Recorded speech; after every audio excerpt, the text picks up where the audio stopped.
कभी क्रिकेट की पिच पर बूम बूम कहलाने वाले शाहिद अफरीदी अब सियासी पिच पर इमरान खान 2.0 बनने की तमन्ना में इस कदर पगला गए हैं कि इंसानियत को भुला गए। देखिए, शाहिद अफरीदी पहले से एक जहरीला सांप है, सबको पता है।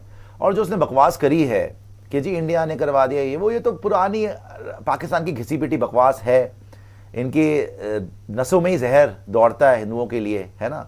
तो ये बकवास करते ही भौंकते रहते हैं। लेकिन शाहिद अफरीदी को कौन समझाए कि राजनीति सिर्फ बयानबाजियों से नहीं होती है। शाहिद, अफवाहों की गली में दौड़कर कुर्सियां नहीं मिलती।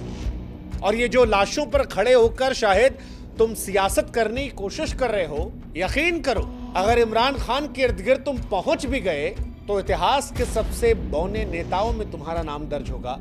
क्रिकेटर तो तुम पहले से ही आधे अधूरे थे। शाहिद अफरीदी का करियर जिस तरह से अंधी मारने वाले, हवा में बल्ला चलाने वाले खिलाड़ियों में रहा है, उनका मुंह भी हिंदुस्तान के सामने ऐसे ही चलता है। कभी शाहिद अफरीदी को हिंदुस्तान में बेशुमार मोहब्बत मिलती थी, लेकिन सियासी पिच पर हीरो बनने की तमन्ना, पाकिस्तान में इमरान खान 2.0 बनने की तमन्ना ऐसी जगी कि नीचता की पराकाष्ठा को वो पार कर गए। ऐसी नीचता जिससे इंसानियत भी शर्मा जाए। अरे शाहिद, कितनी लाशें, कितनी शर्मनाक हरकतें। 1993 बम धमाका, 2001 संसद हमला, 26/11 मुंबई हमला, 2016 पठानकोट एयरबेस, 2016 उरी हमला, 2019 से पुलवामा और अब 25 से पहलगाम में हिंदुओं को चुन चुन कर मारना।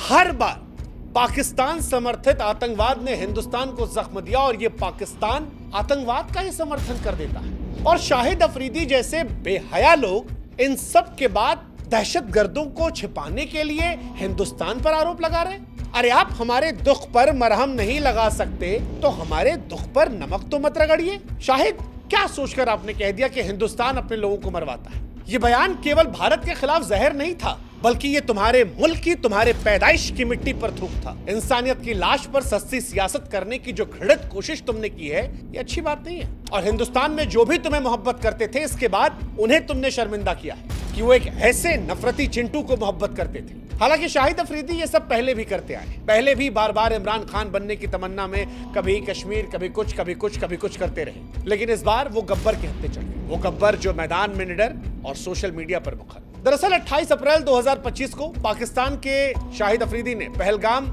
आतंकवादी हमले पर भारतीय सेना को नालायक निकम्मा कह दिया। कहा कि भारत ने ही अपने लोगों को मरवा दिया।